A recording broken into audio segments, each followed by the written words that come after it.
Follow the money. That's what I always say. You always follow the money. Yeah. This is Follow the Money with Mitch Moss and Pauly Howard on VSiN. Welcome in. It is Follow the Money here on VSiN, the Sports Betting Network. Mitch Moss, Pauly Howard with you. We're live in downtown Las Vegas from the Circa Resort and Casino. This show is brought to you by DraftKings, and a day after the college football playoff games concluded, here we are now looking ahead to the national title game next Monday night, where it's going to be Washington and Michigan. Both teams are 14-0.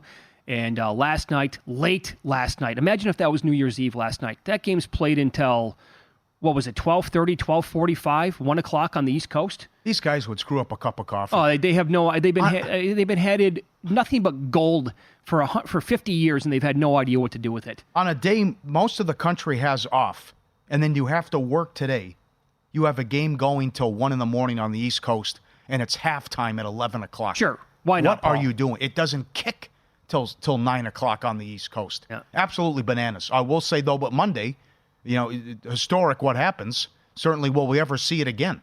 The winner is going to be 15-0. And now with the expanded playoff and these power conferences and with the Big Ten and the SEC and the ridiculous schedules you're going to have to face, not to mention expanded playoffs, who's going to go 16-0? I mean, it's going to be like an act of God to pull that off. So incredible job for both of these, especially Washington, to continue to do this and be disrespected and be underdogs. By the way, this career, DeBoer is 5-0 straight up as a dog. That they're playing this card and they're loving it. And they get it done against Texas and then right back against Michigan. You're underdogs again. Everybody points to the one-score wins that they've had. It's got to come back to haunt them, right? Yeah. I like what our guest said yesterday. We had Cole Kublik on from ESPN, and he's like, that he actually gives the team more credit because they know how to win in these tight games. And I will also say that, so that Oregon, both games were close. They could have, would have, should have lost the game at home in the regular season. They came back out here in Las Vegas as a 10-point dog. I know they gave up a big lead, and Oregon came back and they were leading at one point. Washington was easily the better side, and they were the better team. In fact, I can tell you right now that I'm very confident in saying this. If Washington played Oregon 10 times this year, that's not 50-50. Washington's winning 6, 7, 8 of those games. They controlled that game out here in Las Vegas. Last night against Texas, right? Powerful Texas. One great win, right, against Alabama back in September is what everybody was saying. Yet, we failed to realize that the Big 12 maybe wasn't that great this year, and yet how good that goes down as another one-score win for Washington, and a game they could have lost because DeBoer, the house is on fire last night in the final minute and 6 seconds, and he's losing his mind. They almost gave the game away. Washington, they were the better team. They controlled that game in the second half, and yet it's 37-31. So, oh my God, how did they continue to get away with this? It was much closer than what it should have been. And if those two teams played 10 times, you can throw at me Texas win 5 all day. No, they wouldn't.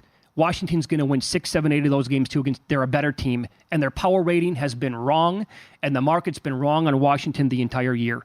Now, what does that mean for Michigan? We'll find out. Next Monday night doesn't mean I'm going to go out there and bet Washington win the game outright, because I think Michigan certainly has some matchup advantages in this game.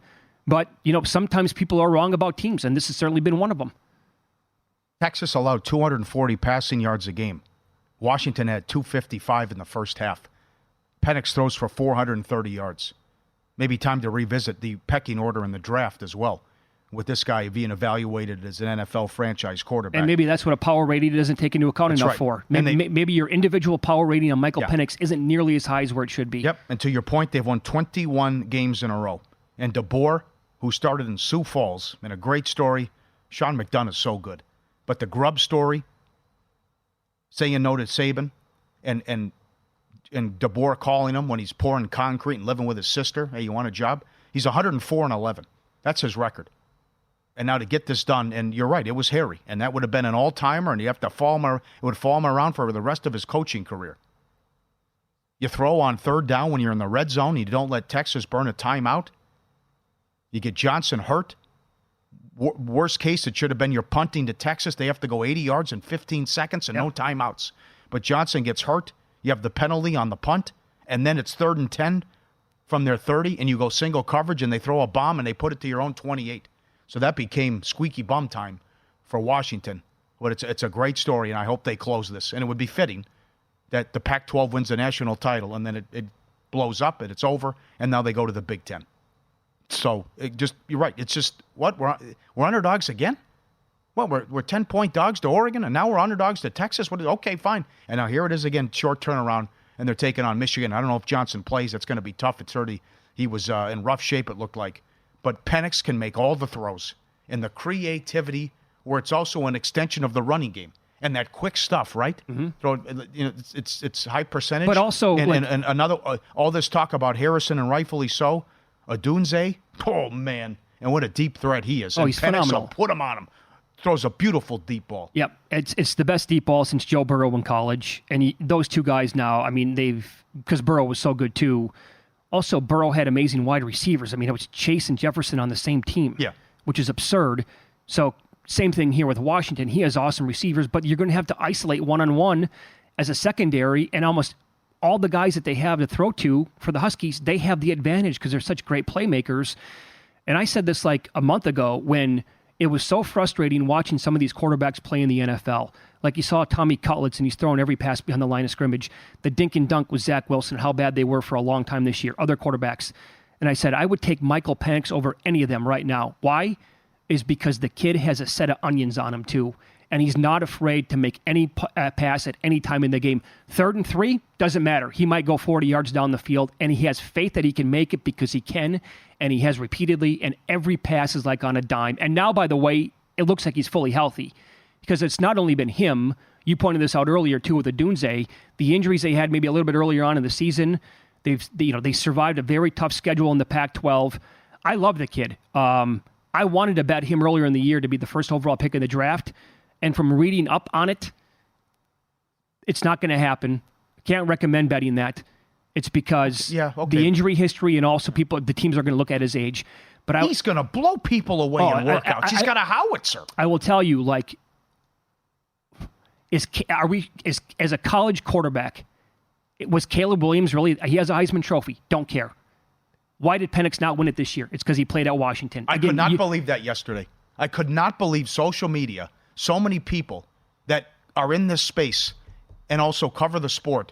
I haven't really seen a lot of Washington this year. Oh boy, shame on everybody. I mean, it's nuts. So the East Coast bias is real. What did we say? If Michael Penix played at USC, that's the one West Coast team could have played at and won the Heisman Trophy because Williams did it the year before. Or if he played in the SEC, he's absolutely winning the Heisman Trophy. You're telling me an SEC team, a guy who has played like that with those numbers, is going to be undefeated and he's not going to win the Heisman Trophy? Sure. That's possible. On what planet are we talking about? No. So that's how good the guy is. I mean, as a pure college quarterback, he's better than Caleb Williams. I don't care about the Heisman Trophy when it comes to Caleb winning last year. Guy making throws, nobody's better than him. So now the sport completely changes, and we will never recognize college football as it once was ever again after this game Monday night. So now it's with the new Big Ten, it's 2 against 0 against the new SEC with what happened. But, look at this. Georgia loses one game by 3 points on a neutral, semi-neutral, right? Sorry, you're out. You're not in. And then you saw what they did against Florida State, although there were a ton of opt-outs. If Washington loses out here by 3 points, they're out. And I hear they can win the whole thing. Mm-hmm. But now, moving forward, no more eye test, no more crap. We have a 12-team playoff, and now we have the super conferences with the Big Ten and the SEC. So what this sport looks like moving forward, and it's going to completely change. But you're one play away from not even being in this thing, and to think you can win it. But 14-0 against 14-0, what are you thinking? It's a great matchup in terms of the clash of styles, too. Maybe Michigan just tries to run it down their throat. And you saw they were pushing Alabama around the line of scrimmage. That might be possible. Maybe it's also, I want to see, because Milroe can't really throw the ball. And you don't have these dynamic wide receivers with Alabama. I mean, he threw for 100 yards in that game. It's a whole different ball game when you're going against Penix. And certainly, who did Michigan face? I mean, Ohio State moved it on him, but Aller with Penn State, get out of here. Well, I know a couple things here. Washington's offensive line won the award for the best O-line in college football. They did. So they can protect the guy. But also, I think what you just said about the game plan, maybe there's a chance Michigan just runs it all over Washington and their defense. Defense has been better than it was earlier in the season. But up front, again, Michigan has that opportunity. And Corum's really, really good, obviously. So they would have that going for them. A lesson here, potentially. is that I'm seeing the tickets right now from the audience chiming in with their bets they made a year ago at this time. I can't believe. On Washington, 100-1. How is it that high? Now, here's the thing. That's exactly right. I never saw 100-1. They beat Texas in the Alamo Bowl, and what'd they go with? 11-2. I think there was, if I recall correctly, wasn't there chatter that Penix might take off? Or he was testing the waters, or am I wrong on that? I don't recall, but okay. But because you might want to get ahead of this right now, because I think those triple-digit teams are not going to be really available anymore, because 12 teams are going to make the playoff. Yeah. So I'd be shopping around today. In fact, I'm going to look around. I don't know how many books are going to have. I know Circa did last night. They posted futures here. Other books nationally, if you want to look around. But I'm okay with tying up a bet for a full year if you can find 100-1. Right? I mean, you think people are happy that they put bets in on the Huskies at last January? Yep. Of course they are. That is wild. Wow, that's a big ticket. Yeah. Incredible. This is a great tweet from, this is the crap we don't have to put up with anymore. At Not Sports Center on X. Breaking, the College Football Playoff Committee has advanced Alabama to the national championship over Michigan. Quote, it was a tough decision for us all, but Alabama now has 2 quality losses. Michigan can't say that. We think this will prove to be the right call. See, that's the nonsense that's now bye-bye. Yeah. And that's great. And moving forward with 12 teams overall. And maybe 4 lost teams in. Certainly 3. Yeah. A bunch of them. We'll recap more of yesterday's betting action and win some, lose some coming up next on VSiN.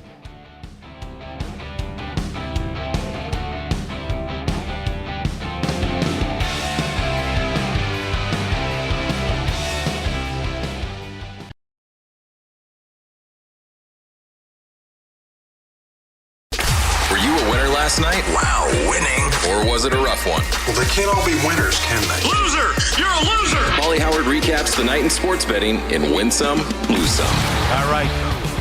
Our second overtime game since we had the playoff format. Michigan-Bama to go to OT, 7-1. Michigan to win between 6 and 10 points, plus 575. One prominent media member said LSU-Wisconsin under was the best bet of the year. Oh, boy. 55.5 up to 60. Flies over. Wisconsin should have won the game. Where was that offense all year? Well, they don't see very many defenses like LSU. That's true. That is true. Yes. Fantastic game. Wild. LSU wins it. Oregon, 14.5 up to 19. Liberty scores right away. They don't score the rest of the game. Lanning had them ready to go. Cavs Raptors over 224 up to 228. Flew over the total. The Pacers plus 280. Went into Milwaukee and beat the Bucks. A lot of soccer yesterday. Peterborough plus 250 beat Derby County. Millwall plus 270 beat Bristol City. Rotherham, Blackburn draw plus 375. Cardiff City plus 255 beat Queen Park Rangers. Coventry City plus 250 beat Middlesbrough. Subscribe, be part of the team, vsin.com. Our radio and podcast friends, you always want to see these tweets and videos. We had the New Year's Day hockey game between the Vegas and Seattle. Look at the Golden Knights showing up to the venue dressed as Elvis impersonators. The whole team. Look at this. This is awesome. You see Carlson coming back here, right? And then you see, here comes Mark Stone. They're all dressed up with the wigs and the sunglasses. And they got the, oh my God, that's awesome. Look at that. So that's Vegas showing up, getting ready. There's Mark Stone, got the coffee, right? That's awesome. Every single player. Yep, all dressed as Elvis impersonators. And then the Kraken showed up as fishermen. And when they came out, here's the Seattle Kraken. And then when they come out, though, also getting ready for the game, they had the fishermen there, and they were throwing fish back and forth, too. But there's the Seattle Kraken as well. That was nuts. How about a 3-0 final? Kid for Seattle has a shutout. Unbelievable. This is called my guy just enjoying life. Huh? Look, I think that's the French Bulldog. The guy with the right leg up, just tippy-toe, tap, tap, tap, tap. Going on. Yep. They won't stop. I go in, and people love these. I don't know if I'm going to pay 10 grand for a dog, but I can't. I'm all in on French Bulldogs. They are so good. Eyes are wide open. Yeah. He's not sleeping. He's not dreaming there, right? Look at him, right? Having a good time. And that's our guy, Blue, too. Yeah. He's also a French Bulldog. And they are the hottest dog right now. And I go into the doggy daycare, and they're like, yep, here's one, 5,000. It was 7,000. Now, this guy was 8,000. People can't get enough of these French Bulldogs. And I don't. This ends well. I was a little concerned. Look at this. You got the alligator in the oh, you got the alligator in the water here, and the guy throws it a snack, and then here comes the turtle. And I go, this is not going to end well. Oh, the buddies. Yeah, right. Yeah, I had no idea. The turtle comes in. He goes, I'll let you have that. You're They're okay. pals, yeah. Yeah, right. And the turtle gets the snack, and the gator lets him have it. And I thought the turtle would be a snack and another snack on top of it. And the turtle comes in and says, give me that. And he goes, swims on. I didn't know. That guy can move for a turtle. By the way, look to the left. There's a bunch of turtles hanging out. That's right. And this guy went rogue. Right. I was surprised. Oh. They're in cahoots, though, huh? I had no idea that gators and turtles get along as well. I don't know if that's the case. Certainly here it was, and cooler heads prevailed. That is great to see. Lose some. Thank God this mess is over. Iowa from 7.5 down to 4.5. Oh, boy. And Oregon over 64.5 at the 71.5 against Liberty. So here are the numbers. Iowa played 3 games against ranked teams. They were outscored 85-0. And Iowa did not score a touchdown in the last 163 minutes of Brian Ferentz' tenure as offensive coordinator. If you were going to fire him, why did you just allow him to hang around and finish out the season as well? Nepotism at its worst. Come on, Iowa. Do better. Now, how about this? I'm sick of this. Iowa had not been shut out since the year 2000. And Power 5 teams shut out 3+ times in a season since that year, 2000. Iowa went 10-4 still this year.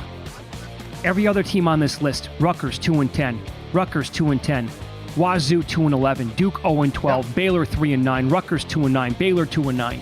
No, it was a great line. It was Pat Forty and Dan Wetzel on their podcast. Should we give Ferentz an extension or should he be fired? Yeah. He wasted an all-time great defense. Yeah, true. I mean, you can't be this bad offensively. They got shut out by Tennessee. Opt-outs all over. They can't play defense. Just a joke.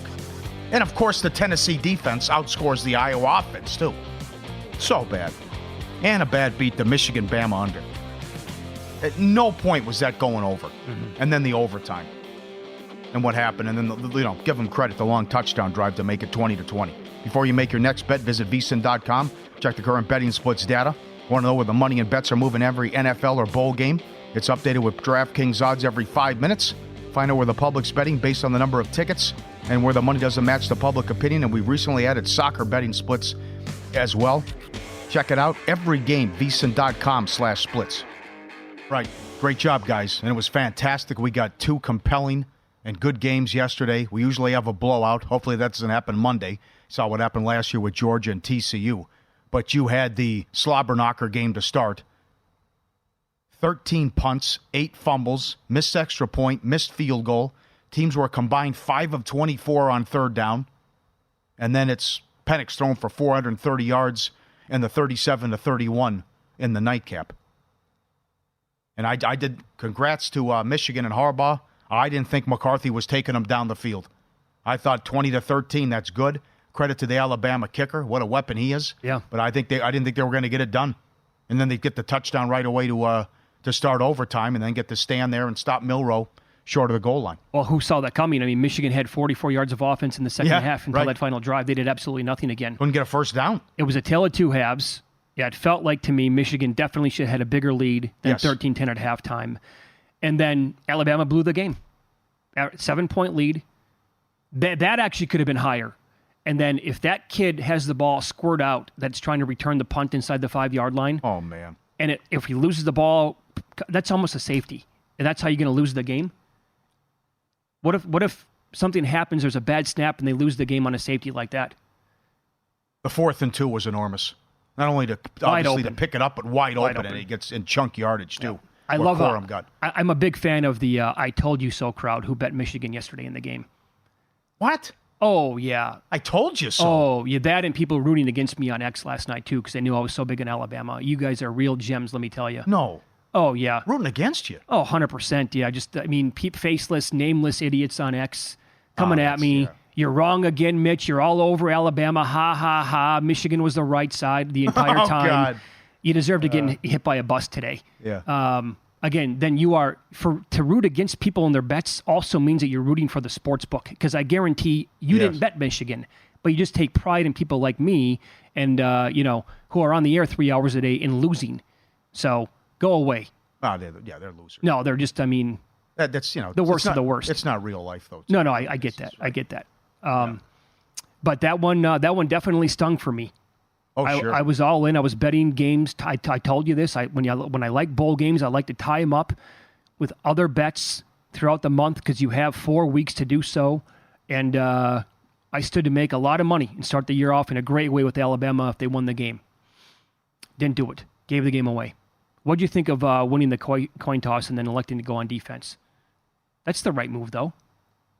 Right? Because then you know what you're going to need when you go to offense. Why? Who's debating that? Oh, a bunch of people I saw. Oh, here we go. Deion Sanders got eviscerate. No, it was like on my timeline again. No, I know, because Deion Sanders does it. He wants the ball to start. Right. He's out of his mind. Yeah, I don't agree with Deion did that. I do not agree with that. No, I can't stand the format, though.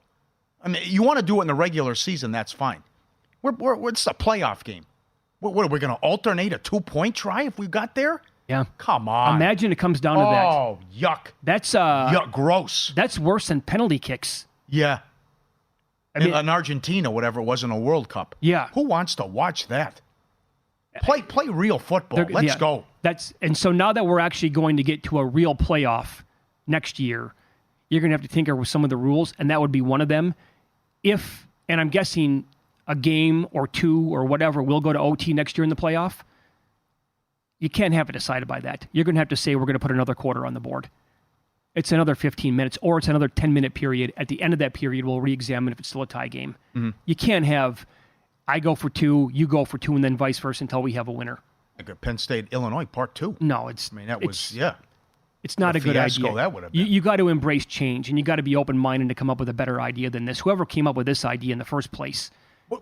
No doubt. What's the schedule going to be? Do we even know? I'm not even up on that in terms of what it's going to look like next year. Are we going a playoff game Friday and then 3 Saturday? Whatever it's going to be. It's a great question. But Friday night game.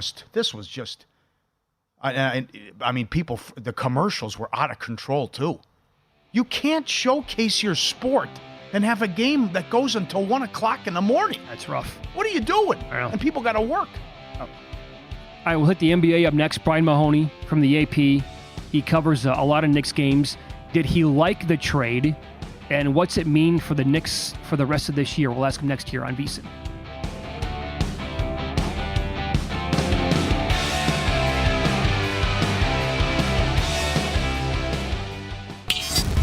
This is Follow the Money on VSiN. Great deal at DraftKings. New customers can bet $5 and pocket $150 in bonus bets instantly with the NBA, and you get the league pass for the rest of the season. Download the app. Use promo code VSiN when you sign up.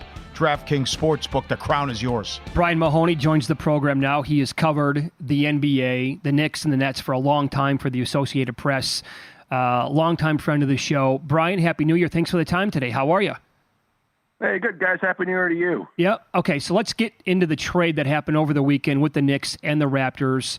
A couple of things here. What was your reaction when you saw the deal and the Knicks giving up Barrett and quickly for OG Anunoby, and you had a chance to watch him play in their first game? How do you think this is going to work for the Knicks for the rest of the year? Well, watching him yesterday, I can see why they wanted Anunoby. He looked like he fit right in with them, the way he shoots from the outside. Great defensive player. But I also think they give up a lot to get him. Barrett's been a starter on a playoff team for a couple of years now. Quickly was a excellent sixth man for them. So I think it's one of those, hey, you got to give up sometimes a lot to get a guy you really like, and I think that's what happened in this trade. Does it also look weird, though, because you could have moved Barrett and maybe got Mitchell, and then you didn't make that trade, and then you gave him more money, and then now you trade Barrett? Well, yeah, the order maybe is a little bit confusing for people. One of the things people said is they wanted to get off Barrett's contract. Uh-huh. Well, it's not that long ago they gave him Barrett's contract. Yeah, right. So, it's these things kind of happen, and I think maybe they thought they could get in Anunoby at some point and just finally wanted to do it now. And again, it could be a very good move for them. It's possible the Knicks had sort of maxed out where they were going to be. But, sure. Again, I think quickly he meant a lot to them. Barrett obviously meant a lot to them. So we'll see how it all works out for both sides. Well, that wasn't a great fit, though. While he's a good player, I don't think Quickly's going to get the touches and shots, though, because it's all Brunson, right? Well, that was part of the problem. Yeah, I think Toronto maybe looks at him as a starting kind of player. And, Quickly played very well last year when Brunson was out. I remember he moved up the board on the six-man odds when he was playing very well when he started. So, I think he has potential to really do more than he was doing in New York. And Toronto is the kind of team right now with their roster that can give him a shot to do it. Yeah, I'm glad you brought that up because I was actually pondering in the last week a bet on Quickly to win Sixth Man of the Year. But now that he got traded to the Raptors, Brian, I mean, he's going to be a starter, I think, with Toronto, yeah? Yeah, it looks like that. They're starting yesterday, and, obviously there's a spot open there when Van Vliet left. So, this is a chance for Quickly to take advantage of that. The Knicks were obviously a little bit unsure. They could have extended him in the summer. They didn't, so that kind of showed you maybe he was going to be traded. And he's got now the rest of the season to show that he's worth what the Knicks wouldn't pay him so far. Well, you made a good point about how they were stuck. Because, you saw last year they won a playoff series, but you see how good Boston and Milwaukee are, and the Sixers are a force, and they might make a trade too. So you make this trade, and now is there another trade coming up? Do they try to get Mitchell? And then there's a lot going on here too, and I don't know if you want to put them in that category, but do they finally land a superstar? And who's going to be the first guy to jump and say, that's it, this is a top 5 team in the East, I'm going to the Garden and the Mecca? Well, we've been waiting on that for a long time, and obviously so have the Knicks. They continue to hold on to some assets to make a trade doable for that kind of thing. It's just, you never know. Karl Anthony Towns' name has been thrown around for a long time in New York as speculation. Obviously, Minnesota now is having a great year. You're not thinking he's going to get traded. People thought when Harden left Philadelphia, maybe Joel Embiid would be available. That doesn't look like it's going to be the case. So it's always, the guys who you think are going to be available a lot of times are not the ones who do. So, at some point, the Knicks are going to get one of those guys, but I've been saying it for a long time. We all have, and it just hasn't quite happened yet. Is it possible this trade also maybe unlocked Dante DiVincenzo maybe a little bit for the Knicks? I think so. You could see the way they played yesterday, Mitch. A lot more maybe moving and cutting than they did with the previous roster they had. He's a guy who seemed to do well with it. He had a couple nice backdoor moves, found some guys on a similar type play. So, yeah, I think that's a situation now where maybe they will play a better style for the kind of pieces they have on this roster. So the Raptors showed yesterday, Brian, they're unafraid to make a trade inside their own division.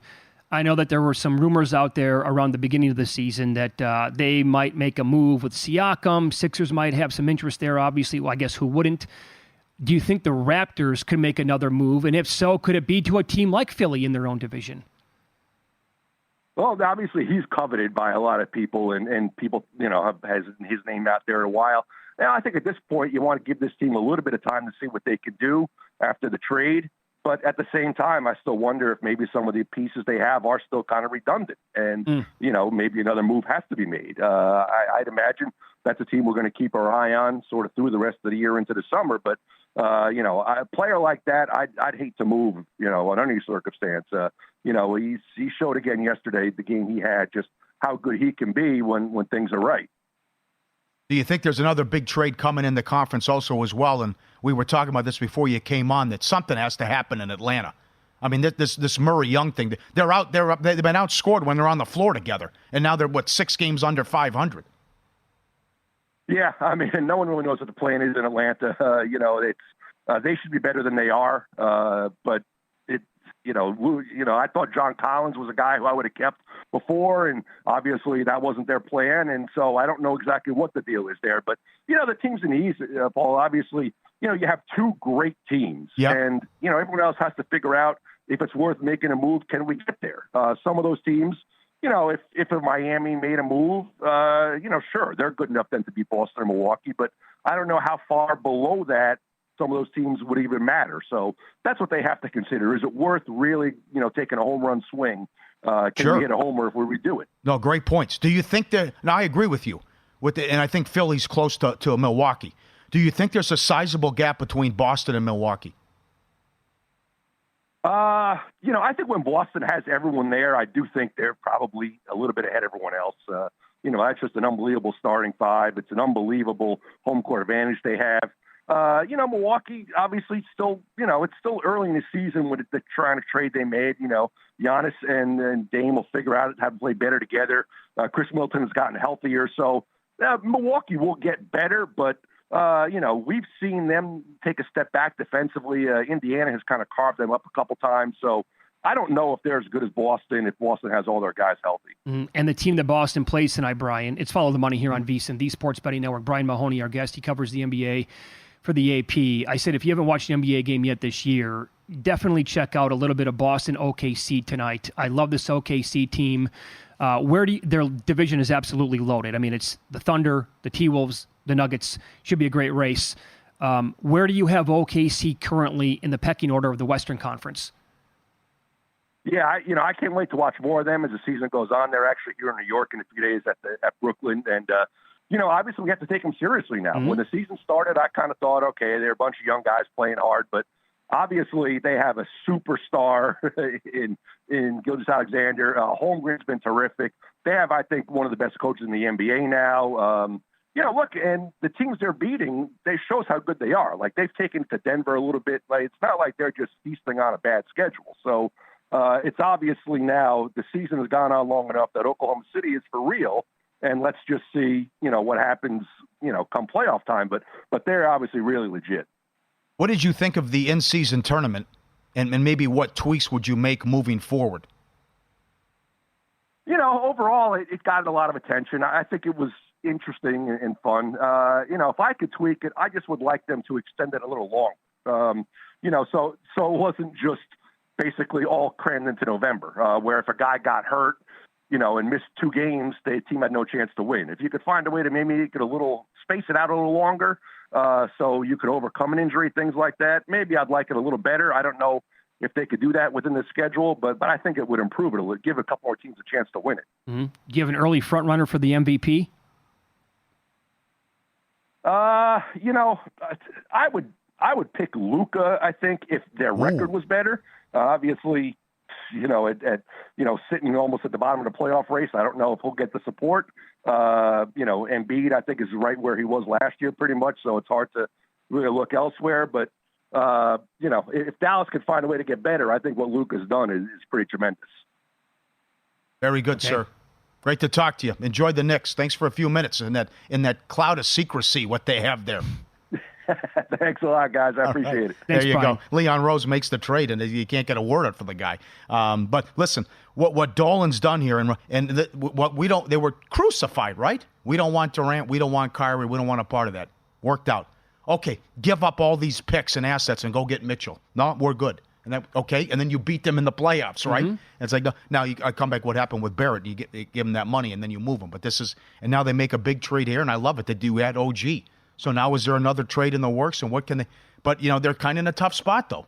But you have a chance, and that's the big question. When does the superstar go there? Now I'm not calling Mitchell a superstar, but I'm saying when are they going to get that big name stud player and they land them? And two things I didn't like about the trade. Okay, I thought Quickly was really good for this team. All right. Now you have to give Anunoby how much money? Yes, you do. $250 million, whatever it is. Yeah, you have to.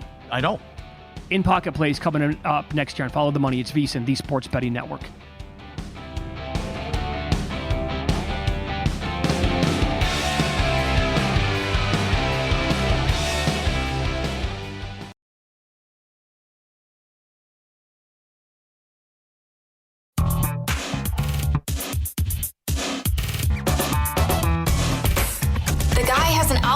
To determine the winner of any given college basketball game. Someone gives you 10,000 to 1 on anything. You take it. Take it. Take it. I bet you $20 I can get you gambling before the end of the day. No way. I'll give you 3 to 1 odds. Nope. 5 to 1. Nope. 10 to 1. You're on. All right, we got one Premier League match today, and then they take a little bit of a break. Big win for Liverpool yesterday. I think they're going to win the Prem. But again, it's a great race. Yeah, I think they're going to get there. But here comes Man City, though. Don't count them out. I'm going to go West Ham Brighton over 2.5 goals today. And let's do it. Afternoon soccer on television. Let's dance. It's been a fun run here with this wild soccer schedule here. They had lower leagues Friday, lower leagues yesterday. Good fun. All right, to recap, Alabama was a loser for me. Was really hoping to start the year off with a bang. Would have been a good one.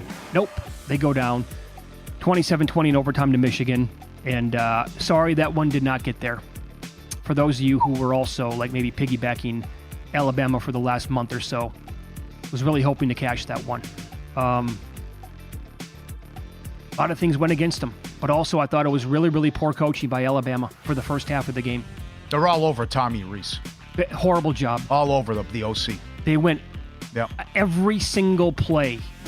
I'm pulling my hair out at home watching, like, is it possible you want to do something other than an empty backfield when Milroe has no time to throw and he's getting crushed by this defensive line?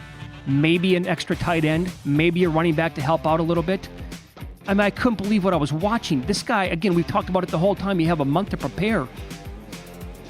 The adjustments didn't come until halftime. And then look what happened when they made the adjustments. And they got the lead, and then Michigan had 44 yards of offense, doing nothing until the final drive. That one stung. I'm not going to lie. Washington +4, that was a winner. They won it outright. 21 in a row. Get it done, Huskies. Oh, I'd love to see them win. Love to see them win. Be great.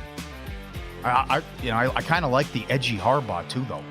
About is this the sign stealing? Is this Tate? I don't care. We don't care what anybody says. We don't care. No. We do. This is. We have other networks on, TV networks on in the studio. Their talking points today. I don't know how people put up with mainstream media. I don't get it. The talking points. Hilarious. That's the angle that you're going to take. Two unbelievable games, and we still have one left yep. in the championship game, and you're focused on, I don't know, the shine stealing, I don't know, Stallions. I'll give you another one that, both of us are from Big Ten country, right? So I'm a lifelong fan of the Wisconsin Badgers. If I lived in the South, if the Big Ten, I would be rooting for Michigan if I was an SEC fan. Oh, yeah. Not the way it works. Yeah. I want Michigan to lose, and I hope it's ugly, and I hope Washington wins 38-10. That probably won't. I'll do it. But that's what I want. I never, ever in my life would root for another Big Ten team. I don't get the whole conference. I get one team. That's it. Did you see the fans who had the... Awesome. That's how it's supposed to be. Yes, it is. They were Ohio State fans. Yes. They go, I'm rooting for Alabama. Yeah, I'm here to root against Michigan. That's how it works, folks. Well, are you a rival? What are you doing? Yep. You chant for your conference? Are you nuts? I like this bet tonight as well. Matt Youmans talked about it earlier. It's available right now. Several books. Maryland +6.5 in college basketball against Purdue. Looking for a betting edge this bowl season? The VSiN experts have you covered. Get the intro offer of $9.99. Get a recap of every play, every host, every guest. The betting splits where the money and bets are moving every game. Limited time offer. All the guides as well. And the March Madness right around the corner. Become part of the team, $9.99vsin.com/subscribe. I mean, imagine Yankee fans rooting for the Red Sox in the World Series or the playoffs. Mm-hmm. Dodgers, Giants. The list goes on and on. It's the only thing that happens, the only fans to do it in sports. It's absolutely bananas. They chant and root for the conference. Yep. Now it's just like, well, what'd you do last night? Because Texas is coming in, right? So now what this is going to look like. But that's the other thing. After this game is completed Monday in the season, what does this sport look like? And it's brand new now. It's just 12-team playoff. Well, and it might be 8 of the 12 teams every year. SEC, Big Ten. It might be more. Who knows? Sure. It's certainly a sport. We won't recognize this sport now moving forward. We can do this a little bit more tomorrow. Focus on the futures for next year in college football. Some books are posting odds already. And this, again, I'm seeing several tweets. Weston, guy in the cornfields who was in the Friday Night Circa Invitational here that's hosted by Matt Youmans, January 10th last year, bet Washington, found him 100-1. Can't believe they were that high. That blows my mind. Uh-huh. So great. 11-2 team with a whether the Penix hype, the talk about could he stay good, whatever. Still, NFL quarterback, and that's in a great coach. Wild. Yep. The other situation too, and I know Colin Wilson has that ticket. What should I do? He's saying, what should I do? And it pays $50,000. He also has the 100-1. Well, what a position to be in, as Michigan's only laying 4.5. Remember last year? We knew a lot of people with TCU tickets. Oh, yeah. So what are we going to do? I mean, Georgia was laying a bunch, and the game was over in the first quarter. No, you just chalk it up as a loser. Yeah. That's all you could do. You had hope for a miracle where TCU would get out to a nice lead and then come back with Georgia in play, but then it doesn't even and this is a good tweet, too, for how late the games were played last night.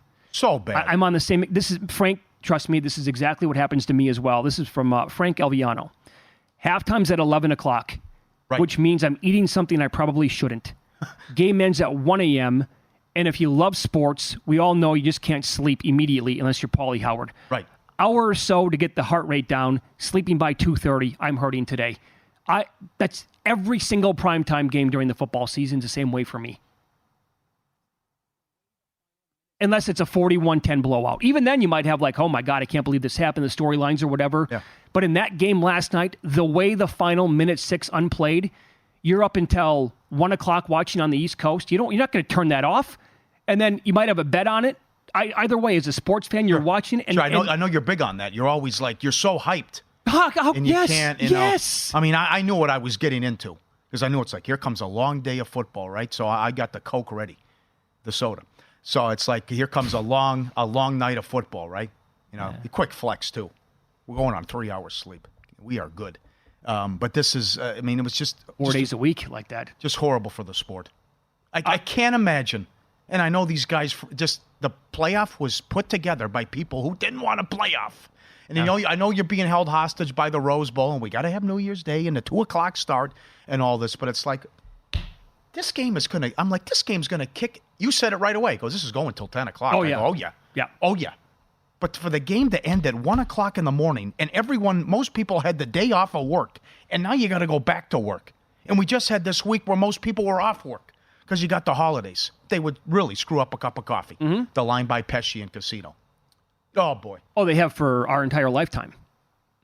They've never, a 14 playoff was an advancement. At least now you have a true champion. But until 10 years ago, the sport never had a true champion. It's all mythical nonsense. We finally get there now.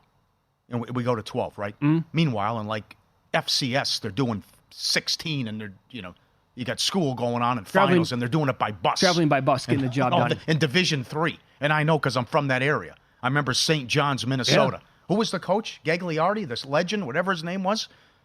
They're Division III, and they got an expanded playoffs, and you bus and all Whitewater, Wisconsin, same thing. Right. And for 10 years in a row, basically. We can't do it. We got to have the Peach Bowl and the pageantry, and everyone's talking, get the hell out of here, you idiots. Oh, my God. Herbie Hancock actually said that to us, that bozo. We had him on the air. These kids, I play in the Peach Bowl. They never forget it. Yeah. 1952. Yeah.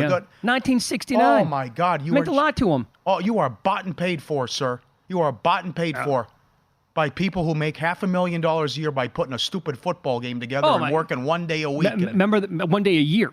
1 day a year, thank you. Remember the stories from Dan Wetzel? Yeah. Guys who would run bowl games? I read the book. I had to go for clubs. a walk. Yeah, it's that to the BCS. Yeah, it was so good. It's incredible. I read 2 chapters. I go, I got to go away from it. So that's put this down. I can't take it. And the fringe bowl games are going to remain the same that we had really this year, where it was tough to get a read on. Are these players going to go, or is the NIL? No. Now you're going to get 12 teams that are going to be, for the most part, 99% fully invested. Now that's why it was bad. I understand, but that's why what happened the last week or so, it was overplayed a bit.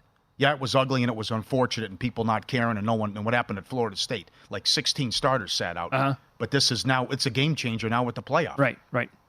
Now, and the reason why I said 99% fully invested is because you still might have a player like that backup quarterback at Texas. Oh, sure. Who says, and and you're like, wait, what? You're in the playoff?